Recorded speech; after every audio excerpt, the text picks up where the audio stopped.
మరో breaking news చూస్తున్నాం. మాజీ మంత్రి పెద్దిరెడ్డికి హైకోర్టులో షాక్ తగిలింది. రహదారికి అడ్డంగా ఏర్పాటు చేసిన గేటు వివాదంపై పెద్దిరెడ్డికి చుక్క ఎదురైంది. ఆయన ఇంటి ముందు అడ్డంగా పెట్టిన గేట్లు తెరిచి ప్రజల రాకపోకలకు ఎటువంటి ఇబ్బంది లేకుండా తగిన చర్యలు తీసుకోవాలని హైకోర్టు ఆదేశాలు జారీ చేసింది. ఆ గేట్లను మూసివేయొద్దని సూచించింది. ఆస్తికి భద్రతాపరమైన సమస్యలుంటే అధికారులకు దరఖాస్తు చేసుకోవచ్చని తెలిపింది.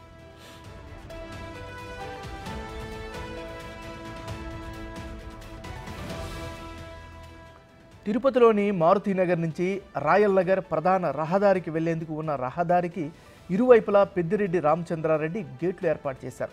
ప్రజలకు ఆ మార్గం ద్వారా రానివ్వకుండా అడ్డుకుంటూ వచ్చారు. దీనిపై జనసేన నేత కిరణ్ రాయల్ ఆందోళన చేశారు. ఈ క్రమంలో రహదారి నిర్మాణానికి అయ్యే ఖర్చును చెల్లిస్తానని పెద్దిరెడ్డి హైకోర్టుకు వెళ్లారు.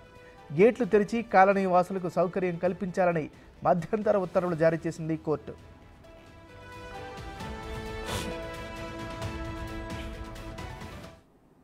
ఇక ఇదే అంశానికి సంబంధించి మరింత తాజా సమాచారాన్ని మా రిపోర్టర్ దామోదర్ అందిస్తారు. దామోదర్, చెప్పండి.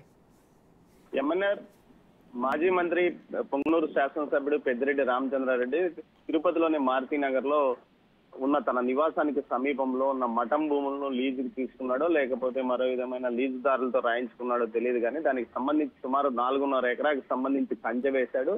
దీంతో పాటు రాయల్ నగర్ నుంచి ఎంఆర్పల్లి సర్కిల్ కు రోడ్డు వెళ్లాలంటూ ఒక నగరపాలక సంస్థ ద్వారా 55 లక్షలు ఒకటి, 5 లక్షలు ఒకటి, ఈ 2 రకాల టెండర్స్ నామినేటెడ్ ద్వారా సిమెంట్ రోడ్డు వేయించాడు తన ఏదైతే తాను కంచె వేసుకున్న స్థలంలో. ఆ తర్వాత దానికి పూర్తిగా 2 వైపులా గేట్లు పెట్టి తనకు మాత్రమే అనుకూలంగా ఉండే విధంగా చేసుకున్నాడు. ఆయన వచ్చిపోవడానికి వీలుగా తూర్పు వైపు రహదారి ఏర్పాటు చేసుకున్నాడు. దీంతో ఈ విషయాన్ని గతంలో ఎవరు పట్టించుకోలేదు, వారు లేరు.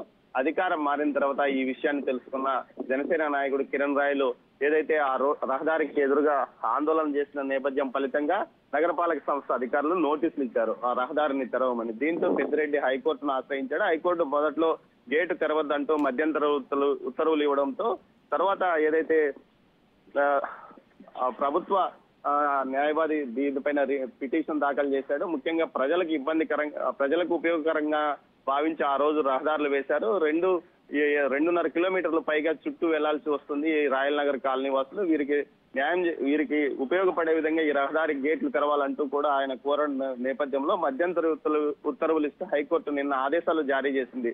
రహదారిని తెరవండి, ఆయనకు రక్షణ కావాలంటే ప్రభుత్వాన్ని కోరి రక్షణ తీసుకోండి, కానీ రహదారిని ఆక్రమించడం సరికాదంటూ కూడా ఆదేశాలు జారీ చేసిన నేపథ్యంలో 15వ తేదీ ఆదేశాలు జారీ చేసినప్పటికీ ఇప్పటికీ పోలీసులు కానీ నగరపాలక సంస్థ కానీ ఈ విషయంలో ఎలాంటి చర్యలు తీసుకోలేదు.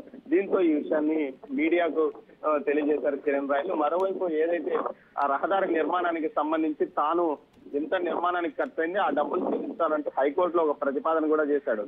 అయితే మొత్తం మీద అప్పట్లో ఉన్న నగరపాలక సంస్థ కమిషనర్ గిరీష్ షా ఈ రహదారి నిర్మాణానికి అనుమతులు ఇచ్చిన నేపథ్యంలో ప్రస్తుతం గిరీష్ కూడా దీనికి సంబంధించి నోటీసులు అందుకోబోతున్నట్లు తెలుస్తుంది. మొత్తం మీద వ్యక్తుల అవసరాల కోసం వ్యక్తులకు సంబంధించిన భూముల్లో రహదారి నిర్మాణాన్ని ప్రజలకు ఉపయోగపడుతుందంటూ వేసిన దీనికి సంబంధించి సుమారు 80 లక్షల వరకు మొత్తం ఖర్చు అయింది.